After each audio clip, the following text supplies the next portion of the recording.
Vamos a ir una vez más a Efesios capítulo 5. Efesios. Como siempre vamos a leer nuestro texto clave al comenzar, que es el versículo 21 del capítulo 3. Que dice así: a Él sea gloria en la Iglesia, en Cristo Jesús, por todas las edades, por los siglos de los siglos. Amén. Dándonos el propósito de la obra redentora de Cristo y el anhelo de que eso sea llevado a la vida práctica, ¿no? Pensando en la obra que Dios puede hacer en nosotros, por medio de ese poder que actúa en nosotros, y eso puede ser mucho más abundantemente de lo que pedimos o entendemos. Dios no está limitado, el mismo poder que resucitó a Cristo es el poder que actúa en nosotros los creyentes, nos enseña esta misma epístola. Y pensando en eso, nos lleva a ver y a vivir con esa búsqueda de la gloria de Dios. Así es como debería vivir cada uno de los redimidos de Cristo. Debería tener ese anhelo, ese deseo de buscar la gloria de Dios constantemente, en toda situación, en todo momento, en todo aspecto de la vida. Buscar la gloria de Dios, sabiendo que esta vida pasa, que hoy está más cerca de nuestra salvación que cuando creímos, y que hay que aprovechar bien el tiempo, como estamos viendo en el capítulo 5, y darle la gloria a Dios, porque pronto le veremos cara a cara, de una forma u otra, sea que nosotros vayamos a Él o Él venga a buscarnos, le vamos a ver cara a cara y así estaremos para siempre con Él, y este tiempo habrá pasado. Como decía el Señor Jesucristo, es necesario trabajar entre tanto que el día dura, ¿verdad? La noche viene cuando nadie puede trabajar. Entonces, pensando en esto, Pablo, inspirado por Dios, no solamente nos cuenta la obra del Padre, del Hijo y del Espíritu Santo, sino que nos dice, bueno, esto es lo que representa en la vida práctica. O sea, por esta obra redentora de Cristo, porque Él nos dio vida cuando estábamos muertos en delitos y pecados, porque Él nos dio una nueva naturaleza, porque Él hizo morar su Espíritu en nosotros, y porque por medio de Él tenemos entendimiento, entonces ahora debemos vivir de esta manera, y así nos sigue mostrando la doctrina y cómo ella se aplica a nuestra vida. Entonces el anhelo por vivir por el Salvador, constreñidos por su amor, como también nos dice 2 Corintios 5. Y eso nos lleva al deseo de vivir según su voluntad y no según la nuestra. Para eso terminó Cristo con el pecado, como ya hemos visto. Ahora, ¿cómo es esto posible? Y hemos visto un montón de cosas que Dios espera de nosotros. Dios nos revela su voluntad para que seamos entendidos en cuál es su voluntad y la pongamos por obra. Pero ¿cómo es posible hacer esto, mis hermanos? Solamente bajo la guía del Espíritu Santo. No es una capacidad nuestra, no es una capacidad personal. Solamente esto es posible bajo la guía y bajo el poder y bajo la gracia del Espíritu Santo que Dios hizo morar en nosotros. No tiene que ver con nuestras capacidades, sino que tiene que ver plenamente y puramente por la obra de Cristo. No hay otra forma de vivir para Dios. Se puede vivir religiosamente, pero la religión no le da la gloria a Dios, porque Dios lo que ve es la intención del corazón. Y aquí de lo que se habla es de vivir de corazón para el Señor y no para los hombres. No por cumplir con algunas expectativas del hombre, de la iglesia, de quien fuera, sino por estar comprobando constantemente lo que es agradable a Dios. Y así darle la gloria en esa búsqueda, haciendo su voluntad. Entonces, pensando en esto, vamos a ir a nuestro capítulo 5 y estuvimos viendo los versículos 15 al 17 y hoy vamos a avanzar un poco más y vamos a leer versículos 18 al 20, aunque solo estaremos viendo el versículo 18. Dice así: no os embriaguéis con vino, en lo cual hay disolución, antes bien, sed llenos del Espíritu, hablando entre vosotros con salmos, con himnos y cánticos espirituales, cantando y alabando al Señor en vuestros corazones, dando siempre gracias por todo al Dios y Padre en el nombre de nuestro Señor Jesucristo. Vamos a orar y pedir que sea el Espíritu del Señor el que nos llene y controle todos los aspectos de nuestra vida, porque los integrantes de la iglesia son plenos. Los integrantes de la iglesia son plenos. Eso veremos con la ayuda del Señor. Amado Padre, una vez más queremos darte gracias por la obra de Cristo. Gracias, Señor, por tu palabra, por tu Espíritu que mora en nosotros, por tu verdad que nos enseña, que nos redarguye, que nos corrige, que nos instruye en justicia.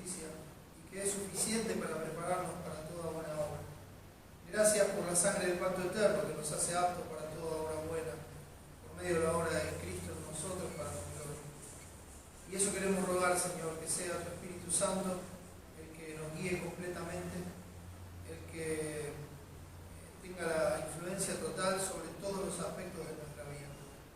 Y Señor, no podemos solos, en nosotros solamente hay debilidad y necesitamos de tu gracia, Padre. Y sabemos que tu poder se perfecciona en la debilidad. Ayúdanos a ver hoy con claridad nuestra debilidad y la dependencia que tenemos que tener del Espíritu Santo, de su obra, de su guía y de todo lo que Él hace para nuestra santificación, nuestro crecimiento.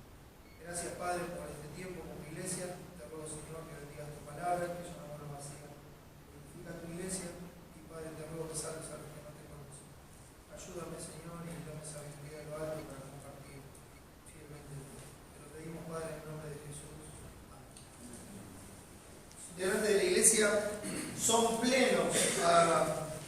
La plenitud de Cristo es algo de lo que habla Pablo en esta epístola, mostrándonos que es la iglesia como cuerpo de Cristo. Entonces, capítulo 1 nos dice justamente esto, hablando de Cristo. En el versículo 22 dice: y sometió todas las cosas bajo sus pies y lo dio por cabeza sobre todas las cosas a la iglesia, la cual es su cuerpo, la plenitud de aquel que todo lo llena en todo. Entonces, cuando hablamos de la plenitud de Cristo, cuando hablamos de ser plenos en Él, o sea, de estar llenos de Él, como nos enseña nuestro texto, me hace pensar en lo que dice Colosenses capítulo 2, otro texto muy similar, el versículo 8, dice así: mirad que nadie os engañe por medio de filosofías y huecas sutilezas, según las tradiciones de los hombres, conforme a los rudimentos del mundo y no según Cristo. Y esto está hablando de la religión, de los judaizantes de la época, etcétera, etcétera. Tratando de añadir obras, o como Pablo le diría a los hermanos en Galacia, habiendo empezado por el Espíritu, ahora van a acabar por la carne. O sea, fueron salvos por la obra sobrenatural del Espíritu Santo y ahora quieren crecer por medio de las obras de justicia propia. No es compatible eso. Se empieza por el Espíritu, se sigue por el Espíritu y va a ser eternamente por la obra del Espíritu. Entonces dice: miren que nadie os engañe por medio de filosofías y de huecas sutilezas, de cosas vacías, de tradiciones de hombres, de los rudimentos del mundo, de esas cosas esenciales y básicas que cualquier persona puede hacer, para las cuales no se necesita la obra de Cristo ni del Espíritu Santo. Cualquier persona puede cumplir normas, puede cumplir reglas, puede seguir costumbres, puede respetar tradiciones, cualquier persona. Para eso no necesita el Espíritu Santo, es algo que el hombre hace por naturaleza. Entonces la advertencia es: miren, nadie os engañe por medio de filosofías y huecas sutilezas. En nuestro texto también decía: nadie os engañe con palabras vanas, porque por estas cosas viene la ira de Dios sobre los hijos de desobediencia.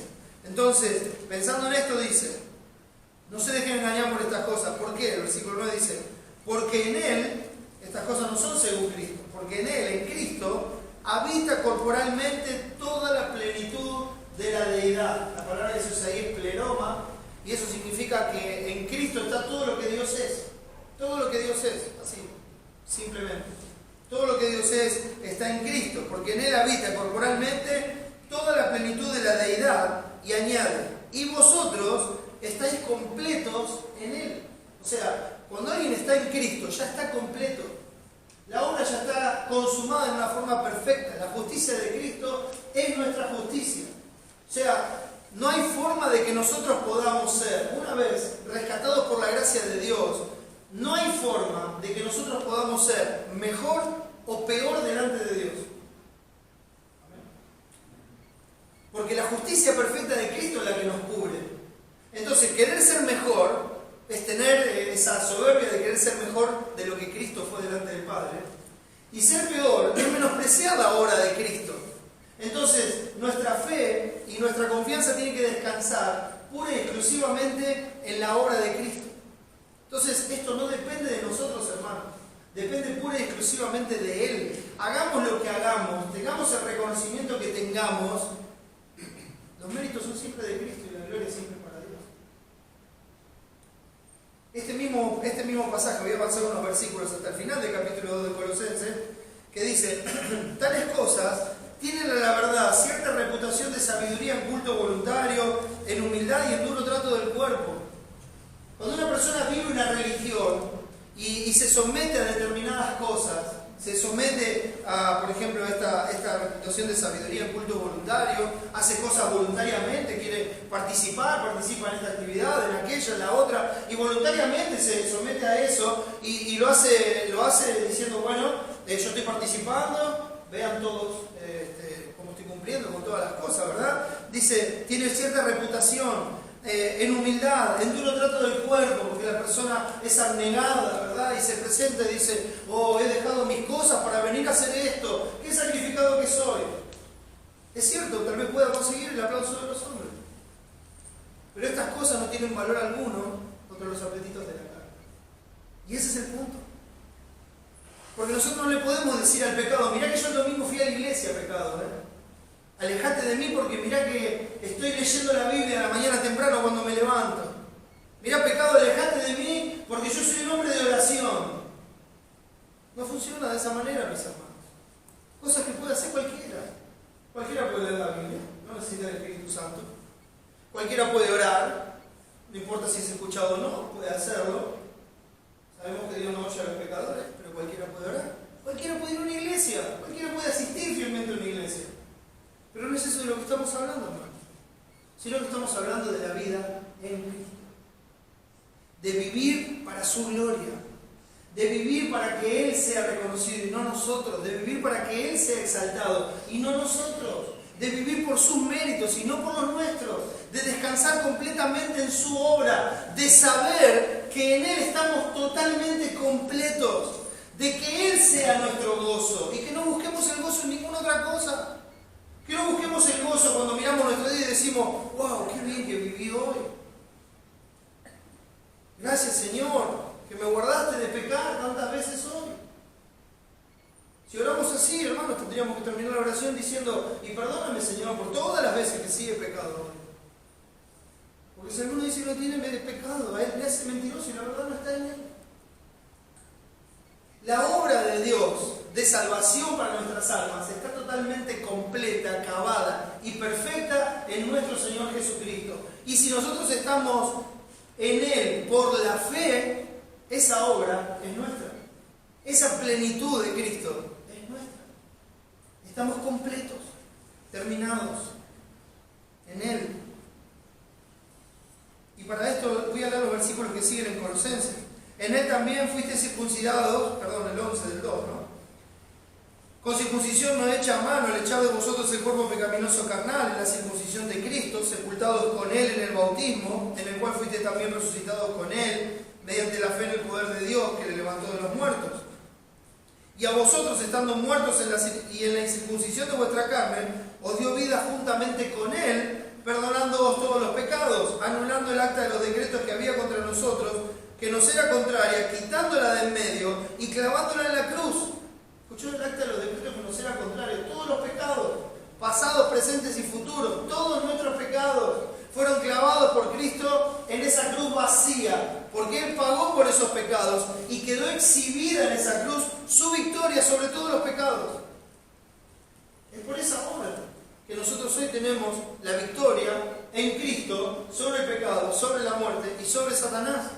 No por méritos propios, no por esfuerzos nuestros, no por costumbres, no por tradiciones, no porque nosotros sepamos hacer las cosas, no, solamente por los méritos de Cristo, mis hermanos. Solamente por Él. Y despojando a los principados y a las potestades, los exhibió públicamente, triunfando sobre ellos en la cruz. La cruz es la manifestación, mis hermanos, de esa victoria contundente, terminante, abrumadora de nuestro Señor Jesucristo. La cruz es nuestro descanso. La resurrección de Cristo es la nueva vida. Y esa nueva vida, mis hermanos, es una vida que es, gracias hermano, que es completamente para Él y plenamente para Él. Él tiene que ser nuestra plenitud. Nuestro anhelo tiene que ser estar llenos de Él, de todo lo que Él es. De que todo lo que Él es se manifieste en nuestras vidas, en todas nuestras acciones, para vivir como veíamos en el capítulo 5 de Efesios, volviendo a nuestro texto, para vivir como dice aquí en el versículo 4, sino antes bien acciones de gracia. para que nuestra vida sea una acción continua de gracias al Señor, una vida de agradecimiento por esa obra redentora de Cristo, desde la eternidad por la eternidad, la obra del Padre, del Hijo y del Espíritu Santo, y vivir en esa gratitud, porque en Él estamos completos. Él tiene que ser nuestro gozo y nuestra satisfacción, y eso nos va a alejar, mis hermanos, de toda justicia propia. Eso nos va a alejar de hacer las cosas con otras intenciones o con otros méritos. Y nos va a llevar a disfrutar totalmente de la salvación que Él nos ha dado. A disfrutar de Él, a gozarnos en Él. Y a hacer las cosas no por obligación, no como una carga, no como un peso, sino como un deleite. Porque sabemos que Él es digno, porque sabemos que Él lo merece y porque lo hacemos para agradarle a Él. Por eso vivimos comprobando lo que es agradable al Señor, como los hijos de luz, siendo entendidos de cuál es su voluntad y poniéndola por obra, aprovechando el tiempo con sabiduría para la gloria de su nombre y para hacer luz en medio de un mundo que está en tinieblas. Entonces, Pablo usa este lenguaje aquí en la epístola y hoy es como una breve introducción a este pasaje, especialmente del 18 al 20. Y Pablo usa este lenguaje en la epístola y es natural encontrarlo aquí totalmente unido. Yo antes compartí el versículo 22 y 23 del capítulo 1 y lo vuelvo a leer, que dice que el Padre sometió todas las cosas bajo sus pies, hablando de Cristo, y lo dio por cabeza sobre todas las cosas a la iglesia, la cual es su cuerpo, la plenitud de aquel que todo lo llena en todo. Entonces, en el contexto, entendiéndolo bien, la iglesia es la plenitud de Cristo. ¿Por qué? ¿Porque Él necesita algo? No, porque la iglesia es su cuerpo, Él es la cabeza. Y como ya hemos visto, si Él es la cabeza la que determina lo que se ha de hacer. Por eso es su voluntad y no la nuestra. Nosotros debemos vivir conforme a su voluntad, porque Él es la cabeza. Y entonces el cuerpo manifiesta esa plenitud de Cristo. ¿Qué va a hacer el cuerpo? El cuerpo, que es cada una de sus partes, como enseña el capítulo 4, tiene la gracia de Cristo, según los dones que Él quiso repartir a cada uno. Cuando el cuerpo está unido, entonces manifiesta la gracia de Jesucristo. Y así muestra todo lo que Dios es en Cristo, todo lo que Cristo es. Y es a través del cuerpo, a través de la iglesia. Entonces habla de esa plenitud. Y cuando uno va al capítulo 4, cuando llegamos a la parte práctica, cuando dice, bueno, ahora todo esto hay que ponerlo por obra. Y para que esto sea puesto por obra, Dios nos unió en ese cuerpo y le dio al cuerpo dones para que capacite a su pueblo, para que su pueblo crezca en la gracia y el conocimiento de su Señor. Por ejemplo, el versículo 11 dice, y Él mismo constituyó a unos apóstoles, a otros profetas, a otros evangelistas, a otros pastores y maestros. ¿Con qué propósito? A fin de perfeccionar a los santos para la obra del ministerio, para la edificación del cuerpo de Cristo, hasta que todos lleguemos a la unidad de la fe y del conocimiento del Hijo de Dios, a un varón perfecto, a la medida de la estatura de la plenitud de Cristo. ¿Se da cuenta? Hacia Él apuntamos, hacia Él vamos, a ser como Él. Un día le veremos cara a cara y seremos como Él es, pero no llegó ese día, mis hermanos. Por eso todo el que tiene esta esperanza de verle cara a cara se purifica a sí mismo, así como Él es puro, como nos dice 1 de Juan 3. Y de eso se trata este pasaje, porque Él dice, la iglesia está establecida con este fin, de que cada uno de los integrantes de su cuerpo llegue a manifestar esa plenitud que tiene la cabeza. Nosotros somos la plenitud de Cristo, como cuerpo de Cristo, como iglesia. Y Cristo hizo la obra perfecta en la cruz del Calvario, desde la eternidad y por la eternidad, para que esto se cumpla en nosotros. Para que Él salga a la luz, no nosotros. Para que sea su gloria. Nosotros vamos a pasar, nosotros somos aquí, terrenalmente, parte temporal del cuerpo. Pero usted y yo nos vamos a morir. Y el cuerpo de Cristo seguirá. Y seguirá manifestando la gloria de su Señor. Hasta que Él venga. Hasta que Él venga. Van a pasar 2 años y tal vez nadie se acuerde de nuestros nombres.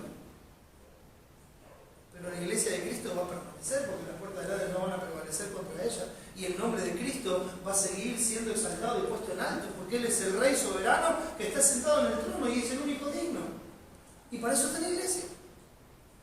Entonces nosotros como iglesia manifestamos esa plenitud y es en la misma iglesia donde Dios capacitó y dio esos dones que vienen de la gracia de Dios y de la persona de Cristo para que cada uno de nosotros sea edificado en la fe, crezca, para que ya no sea un niño fluctuante, llevado por doquiera de todo viento de doctrina, por estratagemas de hombre, que para engañar emplea con astucia las artimañas del error.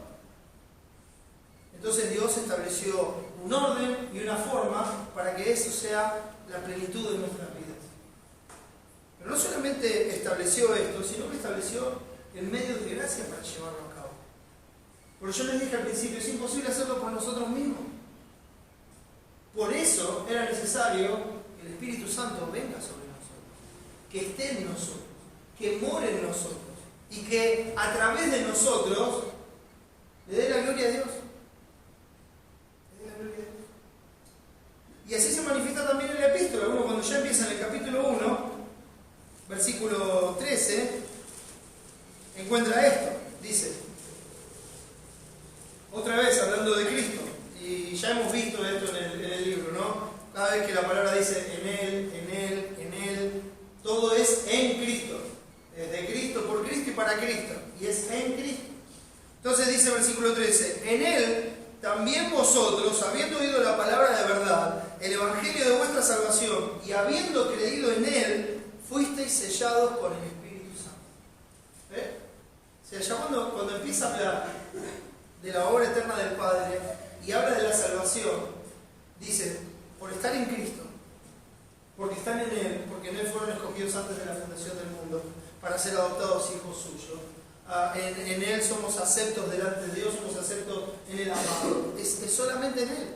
Entonces, estando en Él, creímos en el Evangelio de nuestra salvación y entonces fuimos sellados con el Espíritu Santo de la promesa. El Espíritu Santo fue puesto en nosotros como un sello, como el arras de nuestra herencia, como ese anticipo de la gloria venidera, que no se puede comparar con lo que tenemos aquí en la tierra. Pero el anticipo, ese anticipo de gloria, Cristo en vosotros, la esperanza de gloria, ese anticipo de gloria, mis hermanos, es el Espíritu Santo que Dios nos ha dado.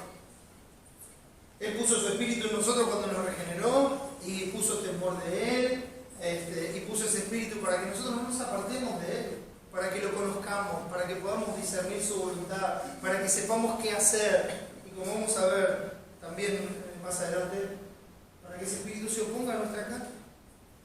¿Y qué es lo que hace este Espíritu? Dice, está en nosotros, que es el Espíritu de la promesa, que es las arras de nuestra herencia hasta la redención de la posesión adquirida para alabanza de su gloria. El versículo 14. Y si avanzamos al capítulo 3, y si recuerdan, hermanos, en el capítulo 1 se habla preferentemente de la obra del Padre, en el capítulo 2 de la obra del Hijo, y en el capítulo 3 se habla de la obra del Espíritu Santo en la iglesia. Ahora, son inseparables. No es que está distinguido así, recuerden que los capítulos los pusieron los hombres, pero es una obra inseparable, es una obra de gracia. Y Pablo, inspirado por Dios, hace un buen trabajo porque él lo acomoda, él lo ordena para que sea bien prolijo, para que uno vaya viendo el origen de todas las cosas, cómo se desarrolla y llevarnos a Dios una vez más. Entonces, en el capítulo 3, el versículo 14, Pablo está orando por los hermanos, se dice así: por esta causa doblo mis rodillas ante el Padre de nuestro Señor Jesucristo, de quien toma nombre toda familia en los cielos y en la tierra. ¿Para qué? ¿Qué es lo que está pidiendo? Para que os dé, conforme a las riquezas de su gloria, el ser fortalecidos con poder en el hombre interior por su Espíritu. Y vamos a hablar del poder del Espíritu Santo más adelante.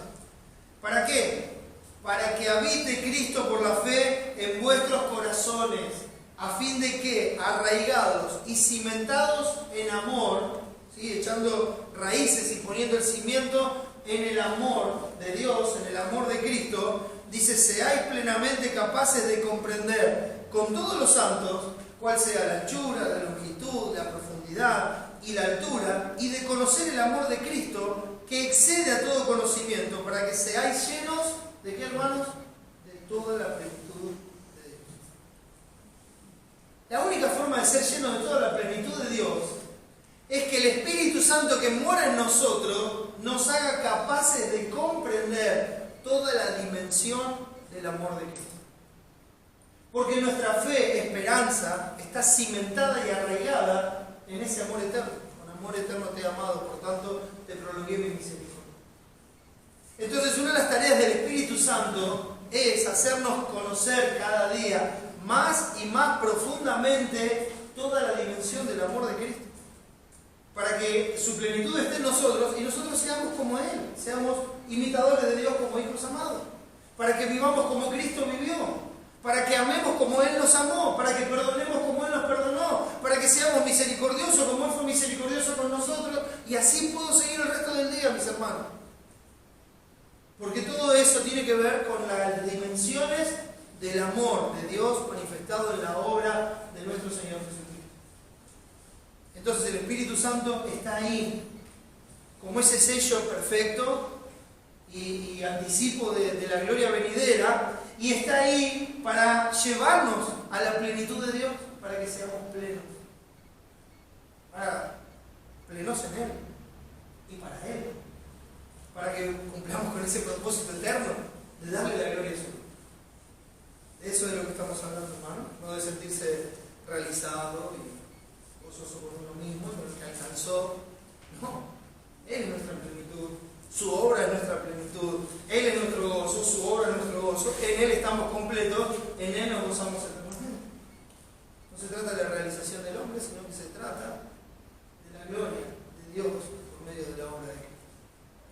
Entonces, el Espíritu está ahí, y el Espíritu como morada permanente de Dios en nosotros. Por eso Pablo en el capítulo 4, versículo 30, nos llama a no entristecer al Espíritu Santo. Dice, y no contristéis al Espíritu Santo de Dios, con el cual fuisteis sellados para el día de la redención.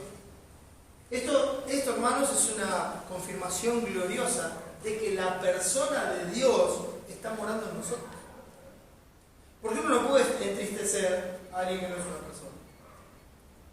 Dice, Dios está morando en nosotros. Por eso cuando Él dice, miren, si antes hacían esto, no lo hagan más. No pequen. ¿Por qué? Porque si hacen esto van a estar entristeciendo al Espíritu Santo de Dios que mora en vosotros. Entonces Él está en nosotros con esa morada permanente, como había prometido nuestro Señor Jesucristo. Y no contristéis al Espíritu Santo de Dios, con el cual fuisteis sellados para el día de la redención. Ese es el sello con el que vamos a ser reconocidos en ese día final, el día de la redención. Y si me acompañan a Juan, capítulo 14,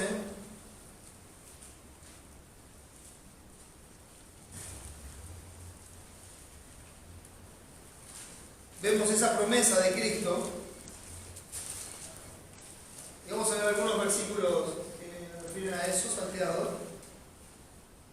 Juan 14, versículos 16 y 17, dice así: y yo rogaré al Padre, y os dará otro consolador, para que esté con vosotros para siempre. Recuerden que ese otro consolador era alguien igual a Él. O sea, Él es el consolador, y otro consolador es alguien igual a Él. ¿Verdad? Los tres son uno. Entonces, dice, y yo rogaré al Padre y os dará otro consolador. ¿Para qué? Para que esté con vosotros para siempre. Entonces, ¿cómo lo llama? 17 dice, el Espíritu de verdad, al cual el mundo no puede recibir porque no le ve ni le conoce, pero vosotros le conocéis porque mora con vosotros y estará en vosotros. Entonces habla de la morada del Espíritu Santo, la promesa de Cristo. Hasta ahí Cristo estaba con ellos. Ellos habían sido salvos por la obra del Espíritu Santo, pero ahora está diciendo, yo me voy, el Espíritu va a venir, va a morar en ustedes en una forma permanente, y Él va a hacer lo que yo estoy haciendo ahora, lo va a hacer Él, cada uno de ustedes. Versículo 23 dice, respondió Jesús y le dijo, el que me ama, mi palabra guardará, y mi Padre le amará, y vendremos a Él, y haremos morada con Él. Entonces, fíjese las características de un hijo de Dios. Ama a Cristo. Este mismo pasaje dice, si me amáis, guardad mis mandamientos. Entonces se ve que el amor es una forma práctica, guarda los mandamientos del Señor. Mi palabra guardará, o sea, va a estar haciendo la voluntad del Padre, de eso se trata, y mi Padre le amará, y vendremos a Él y haremos morada con Él. Ahora, si usted se pone a pensar, nosotros, en nuestro andar diario, no somos perfectos. Nosotros fallamos muchas veces. Entonces, ¿cómo puede ser esto posible? Por la justicia de Cristo. Por la justicia de Cristo, Él mora en nosotros. Porque cuando Dios nos ve a nosotros, nos ve en Cristo. Entonces nos ven perfectos. Y por esa justicia de Cristo mora en nosotros. Y está con nosotros. Dice el versículo 26 de este mismo pasaje. Mas el Consolador, el Espíritu Santo, a quien el Padre enviará en mi nombre, Él os enseñará todas las cosas y os recordará todo lo que yo os he dicho. Entonces está ahí también para enseñarnos, para recordar las palabras de Cristo, para, como nos va a decir Gálatas, enseguida lo vemos, oponerse a nuestra carne. Esa es la forma en que el Espíritu se opone a nuestra carne, recordándonos las palabras de Cristo, recordándonos lo que Él nos enseñó, recordándonos que tenemos que guardar eso sobre todas las cosas. Así se opone a nuestra carne. Y os recordará todo lo que yo os he dicho. El capítulo 16 de Juan, avanzando un poquito, dice el versículo 12, hablando con los discípulos en esa última noche, antes de la cruz, y hemos estado estudiando esto mucho tiempo, dice: aún tengo muchas cosas que deciros, pero ahora no las podéis sobrellevar, pero cuando venga el Espíritu de verdad, Él os guiará a toda la verdad, porque no hablará por su propia cuenta, sino que hablará todo lo que oyere, y os lo hará saber, y os hará saber las cosas que habrán de venir, Él me glorificará, porque tomará de lo mío y os lo hará saber. O sea, ahí estamos viendo la obra del Espíritu Santo en el creyente, ¿verdad? Entonces, ahí está el Espíritu de verdad cumpliendo con eso. Está con nosotros, mora con nosotros, fue derramado en nosotros. Fíjese lo que dice Romanos capítulo 5. Es el versículo 5, pero voy a leer desde el 1, porque está totalmente unido con esa obra. Final del 4 dice: el cual, hablando de Cristo, fue entregado por nuestras transgresiones y resucitado para nuestra justificación. El 1 dice: justificados pues por la fe, tenemos paz para con Dios por medio de nuestro Señor Jesucristo. Somos reconciliados con Él por medio de la obra de Cristo. Por quien también tenemos entrada por la fe a esta gracia, en la cual estamos firmes y nos gloriamos en la esperanza de la gloria de Dios. Y no solo esto, sino que también nos gloriamos en las tribulaciones, sabiendo que la tribulación produce paciencia, y la paciencia prueba, y la prueba esperanza, y la esperanza no avergüenza. ¿Por qué? Porque el amor de Dios ha sido derramado en nuestros corazones por el Espíritu Santo que nos fue dado. El amor de Dios ha sido derramado en nuestros corazones, ¿cómo? Por medio del Espíritu Santo que nos fue dado. Entonces, ahí en el Espíritu Santo derramado en nuestros corazones, en el día de la salvación, mis hermanos, en el día que fuimos sellados y que Él hizo morada en nosotros, se derramó esa plenitud del amor de Dios en nosotros. Por la morada del Espíritu Santo, la plenitud del amor de Dios está en nosotros. Nosotros le llamamos a Él porque Él nos amó primero. Entonces, en esto consiste el amor, no en que nosotros le hayamos amado a Él, sino en que Él nos amó primero y envió a su Hijo propiciación por nuestros pecados. Entonces, Él cubre nuestros pecados por la obra de Cristo, nos limpia de todo pecado, de toda maldad, nos justifica por su resurrección y entonces nos hace perfectos delante del Padre. Ese amor llena nuestro corazón y ahora por medio de ese amor, o sea, por el poder del Espíritu Santo que está en nosotros, nosotros amamos a Dios. La obra siempre empieza en Él y termina. Llenos de ese amor por Dios, por la obra de Cristo, nosotros le servimos con gozo. No como una obligación, no como una carga, sino como un deleite, porque Él es digno, porque le estamos eternamente agradecidos y así lo manifestamos en cada acción de nuestra vida. Así debe ser. Y el Espíritu Santo en nosotros, así, obra la santificación cada día en nosotros. Y ahora sí vamos a Gálatas 5. Gálatas capítulo 5, versículo 16. Yo sé que este es un pasaje muy conocido. Dice así: después de hablar de la libertad que tenemos en Cristo, y de no usar la libertad como una ocasión para la carne, sino el hecho de servirnos por amor los unos a los otros, y no comernos entre nosotros, ¿verdad? así es como lo expresa, dice el versículo 16, digo pues, andad en el Espíritu, andad. Esa tiene que ser la característica de nuestra vida. La característica de nuestra vida es una característica espiritual, hermano. Nosotros andamos, ¿sí? Recuerden el término peripateo, la conducta de nuestra vida. Nosotros somos seres espirituales. Nuestra conducta tiene que ser una conducta espiritual. No hay otra posibilidad, no está dividida nuestra vida. No es una área espiritual, otra área terrenal. No. Nosotros somos seres espirituales las 24 horas del día, los 7 días de la semana, los 365 días del año, hasta que Cristo venga. Como decía uno, 24 por 24. 24 por 7 por 365, ¿no? Todo el tiempo. Andad en el Espíritu. Tienen que ser espirituales. El Espíritu Santo es el que tiene que marcar el camino de su vida. Su conducta tiene que ser directamente del Espíritu Santo de Dios. Digo pues, andad en el Espíritu y no satisfagáis los deseos de la carne. Entonces, esto nos muestra dos cosas. El Espíritu está en nosotros. El Espíritu es nuestra característica de vida. Pero también nos dice, no satisfagáis los deseos de la carne. Quiere decir que en nosotros todavía están los deseos de la carne. Y la única forma de no satisfacerlos y no terminar actuando de una forma carnal es andar en el Espíritu. Entonces está expresado muy claro. Y después da ejemplos de esto. Dice, ¿por qué? Porque el deseo de la carne es contra el Espíritu. El deseo carnal es contrario al espiritual. No es compatible. Hay enemistad entre la carne y el Espíritu. ¿Sí? La mente puesta en la carne es enemiga de Dios, dice Romanos 8.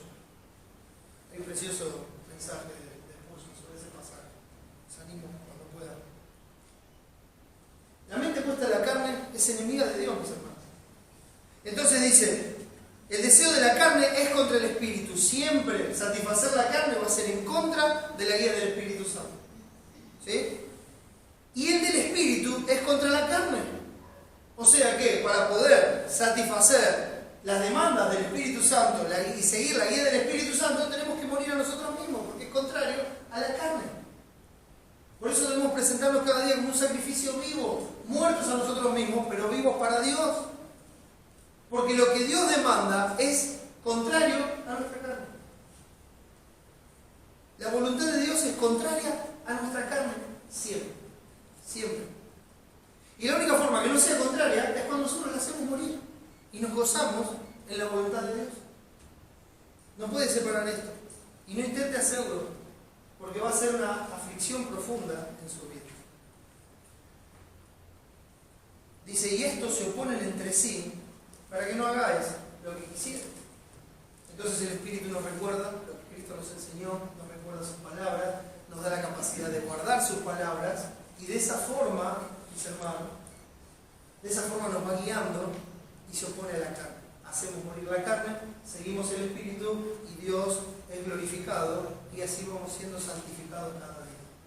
A continuación, en ese mismo pasaje, tenemos las obras de la carne. Dice, pero si sois guiados por el Espíritu, no estáis bajo la ley. Y manifiestas son las obras de la carne, que son adulterio, fornicación, inmundicia, lascivia, idolatría, hechicerías, enemistades, pleitos, celos, iras, contiendas, disensiones, herejías, envidias, homicidios, borracheras, orgías y cosas semejantes a estas, acerca de las cuales os amonesto, como ya os lo he dicho antes, que los que practican tales cosas no heredarán el reino de Dios.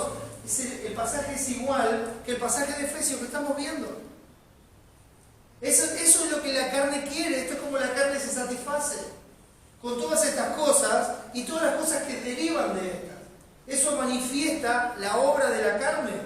Cuando hay envidia, cuando hay celo, cuando hay ira, cuando hay contienda, cuando hay enemistades, cuando hay idolatría, hechicería, cuando hay fornicación, inmundicia, lascivia, todo eso muestra lo que nuestra carne quiere. Porque todos esos malos pensamientos, esas malas acciones salen del corazón del hombre. El hombre es el inventor de males. No vienen de otro lado. Y el Espíritu está en nosotros para oponerse a todas estas cosas. Porque los que practican tales cosas no heredarán el reino de Dios. Y dice, mas el fruto del Espíritu es amor, gozo, paz, paciencia, benignidad, bondad, fe, mansedumbre, templanza. Contra tales cosas no hay ley. O sea, hágalo todo lo que quiera.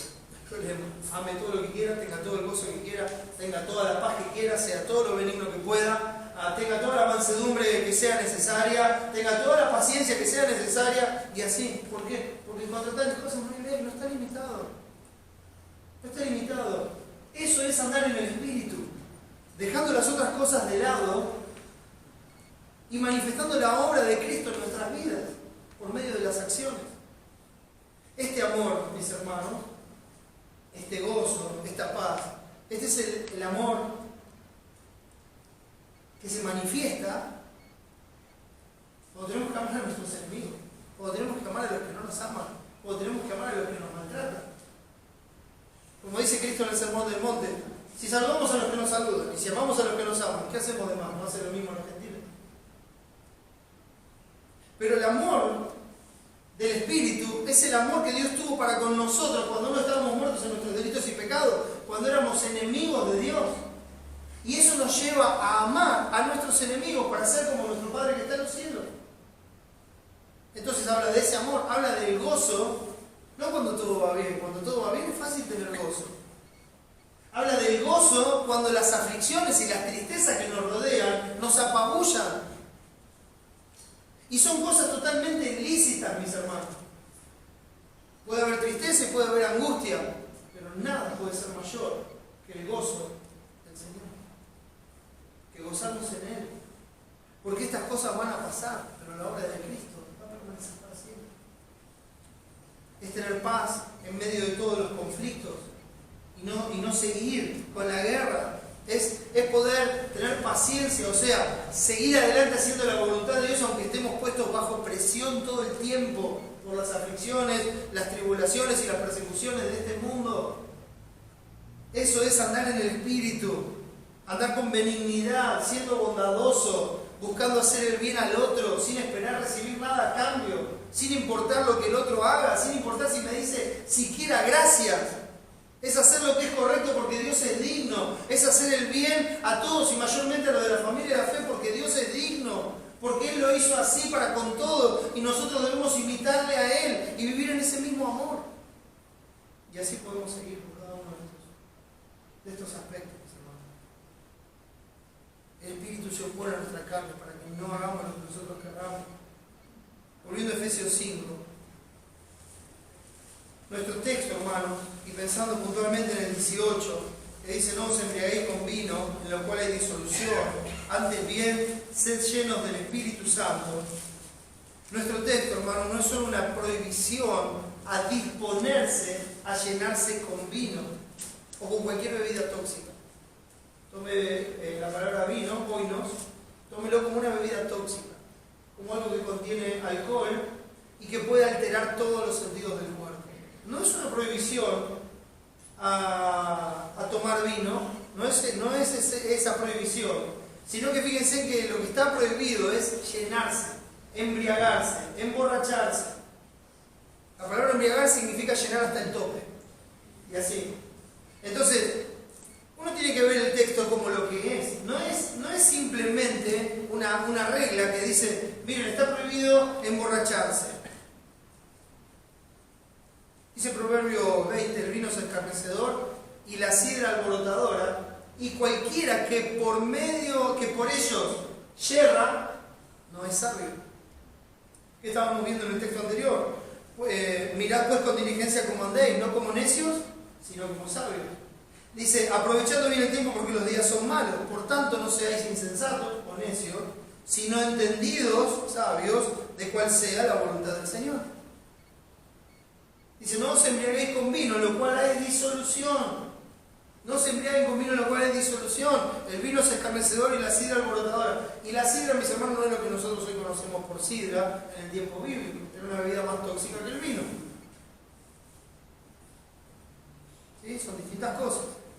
Entonces, nuestro texto, hermanos, aquí como lo vemos, forma parte de una serie de contrastes en el llamado a una vida de santidad. Y eso es lo que vamos a ver en este texto. Venimos con los contrastes desde que empieza en el capítulo 4, cuando dice: esto pues digo y requiero del Señor que ya no andéis como los otros gentiles que andan en la vanidad de su mente, ¿verdad? Entonces ahí empieza una serie de contrastes entre la vida vieja y la vida nueva, entre el hombre viejo y el hombre nuevo, entre la mentira y la verdad, entre el enojo y la indignación amorosa por el pecado, entre el hurto y el trabajo, entre el egoísmo y la generosidad, entre las palabras corrompidas y las palabras de gracia que son pronunciadas para edificación de los oyentes, entre la amargura que produce celos, ira, gritería, maledicencia, etcétera, etcétera, y la misericordia y el perdón de Cristo. Está lleno de contrastes.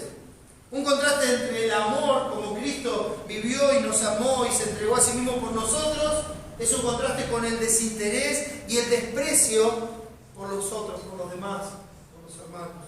Es un contraste entre la impureza y la pureza. Es un contraste entre las cosas que no convienen a los santos y una gratitud constante por la obra de Cristo para la gloria de Dios. Es un contraste entre las tinieblas y la luz, entre los que están dormidos y los que están despiertos. Despierta de tú que duermes y te alumbrará Cristo. Es un contraste entre los necios y entre los sabios. Es un contraste entre los insensatos y los entendidos. Es un contraste entre la propia voluntad y la voluntad del Señor. Tenemos que ser entendidos de cuál es la voluntad del Señor, no la propia la conocemos bien. Entonces los contrastes y sus resultados están puestos aquí. Ahora, ¿cómo llevar a cabo la voluntad de Dios? ¿Cómo llevar a cabo la voluntad de Dios? Mira, una costumbre que había en Éfeso, que ustedes van a recordar, capítulo 19 y 20 de Hechos, cuando se habla del templo de la diosa Diana de los Efesios, ¿recuerdan? Una ciudad idólatra, una ciudad pagana. ¿Qué es lo que hacían? Miren, cuando había una iniciación religiosa, o cuando se buscaba tener esa, vamos a llamarlo así, comunión con sus dioses y tratar de entender qué es lo que ellos querían, ¿saben cómo terminaba todo? En una fiesta idolátrica. ¿Saben qué costaba la fiesta idolátrica? De borracheras y orgías. Así es como lo lograban. Entraban en un éxtasis, empezaban a beber, a emborracharse, y eso llevaba a la desnudez, a la desinhibición, al descontrol. Había en los templos, había prostitutas y prostitutos, para que cada uno se sirviera como quiera. Y entonces, en medio de todas esas cosas, ellos llegaban a un éxtasis donde se conectaban con sus dioses y sabían lo que Dios quería. Esas eran las costumbres paganas de la zona, para que nosotros tengamos una idea de qué es lo que está pasando y por qué Pablo habla así. Si ustedes quieren conocer la voluntad del Señor, no tiene que ver con el vino, no tiene que ver con emborracharse, no tiene que ver con salirse del control propio, no tiene que ver con eso. Ustedes lo que tienen que hacer es buscar la guía del Espíritu Santo. Por eso dice, no os embriaguéis con vino, en lo cual hay disolución. Antes bien, sed llenos del Espíritu. No os embriaguéis con vino, en lo cual hay disolución. Busquen la guía del Espíritu Santo. Y el Señor Jesucristo le decía a los discípulos en Lucas capítulo 11, pues si vosotros siendo malos sabéis dar buenas dádivas a vuestros hijos, ¿cuánto más vuestro Padre Celestial dará el Espíritu Santo a los que se lo pidan? ¿Qué hijo de Dios no va a ir a su Padre y le va a decir, Padre, que tu Espíritu me guíe, enséñame a hacer tu voluntad, porque tú eres mi Dios? ¿Y no lo va a hacer el Padre con un hijo que pide conforme a su voluntad? Sabemos que si pedimos cualquier cosa conforme a su voluntad, la tenemos. Porque ese es el punto, pedir conforme a su voluntad. Y Él quiere que nosotros seamos guiados por el Espíritu Santo. Quiere que seamos llenos del Espíritu Santo. O sea, que el Espíritu controle por completo todos los aspectos de nuestra vida. Andad en el Espíritu. Una vida espiritual. Eso es lo que son los hijos de Dios, los integrantes de la iglesia. Seres espirituales, controlados totalmente por el Espíritu Santo. Ese debe ser el anhelo, esa debe ser la búsqueda. Esa es la forma de comprobar la voluntad del Señor. Muertos a nosotros mismos, como ya hemos visto en Romanos 12. Presentándonos como ese sacrificio santo, vivo, agradable a Dios, que es nuestro culto racional. Y transformados, y no conformándonos a este siglo, sino siendo transformados por medio de la renovación de nuestro entendimiento, para comprobar cuál sea la buena voluntad de Dios, agradable y perfecta. No se necesita nada de este mundo, no se necesita ni vino, ni ninguna otra cosa para alcanzar un éxtasis que nos lleve a conocer la voluntad de Dios. No, mis hermanos, la voluntad de Dios está revelada en su palabra y el Espíritu Santo está en nosotros para guiarnos a través de toda ella.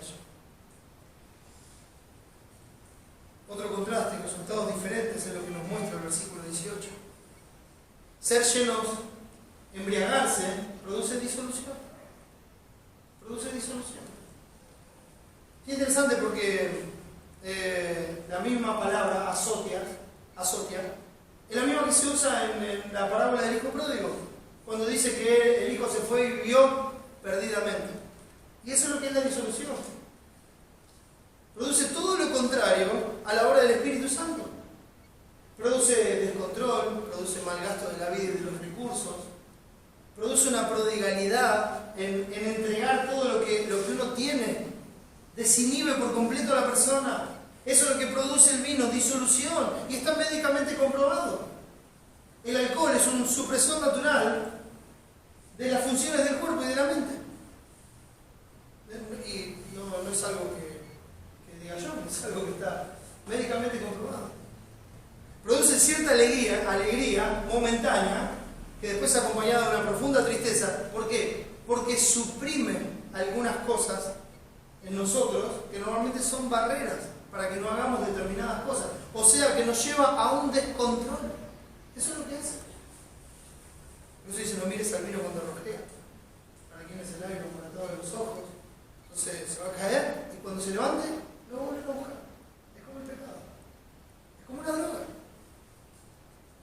Entonces dice, no se embriaguen con vino, porque ahí hay disolución, abomba los sentidos, suprime las reacciones, quita el juicio, produce descontrol, baja las defensas, desinhibe y vuelve improductiva la vida de la persona. Eso es algo que hace el vino.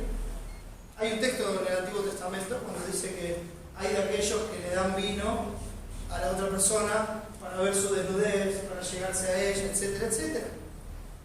Cosas que conocemos y sabemos que pasa. ¿Por qué? Porque el vino desinhibe, lleva un descontrol, lleva a hacer cosas que normalmente la persona en su sano juicio no haría. Entonces ese es el contraste que estamos teniendo acá. No estamos buscando disolución, lo que estamos buscando es control y producción. Estamos buscando que el Espíritu Santo controle la vida y que produzca los frutos que se esperan, como vimos antes: el amor, el gozo, la paz, la paciencia, la benignidad, la bondad, la fe, la mansedumbre, la templanza, que es el dominio propio. La vida espiritual está relacionada con el dominio propio, no con una persona que no sabe lo que hace ni por qué lo hizo, no con una persona que hace las cosas porque, bueno, hice lo que hice, porque se me vino ganas, porque quise hacerlo, porque salió así, porque era lo que yo quería hacer. No tiene que ver con eso, eso es disolución. La vida espiritual está relacionada con el dominio propio, con una persona que hace las cosas con un propósito, darle la gloria a Dios, que las hace con un objetivo: conocer más a su Señor, crecer en santidad, honrar, ser luz en medio de las tinieblas, como nos enseña el pasaje.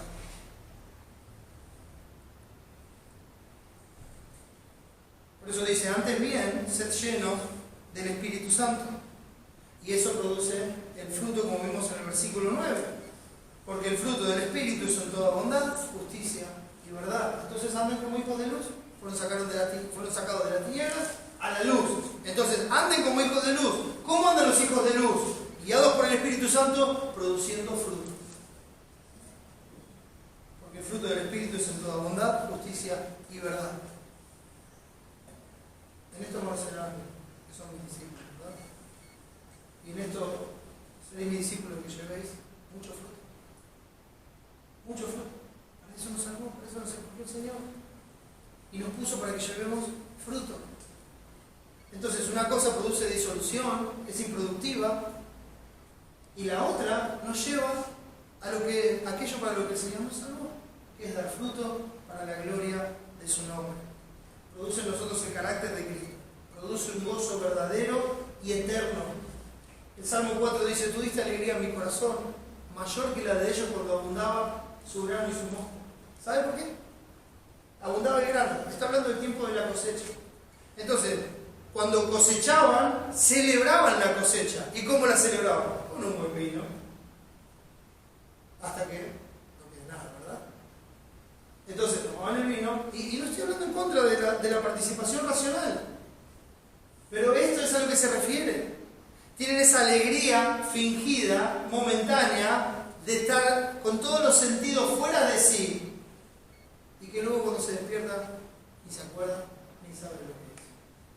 Y el salmista dice, tú diste alegría a mi corazón, mayor que la de ellos en ese momento en el cual ellos están gozando por las cosas terrenales y lo están disfrutando de la manera terrenal, esa alegría momentánea, pasajera. No, el gozo que me diste en Cristo es mayor que cualquier cosa que este mundo me pueda ofrecer.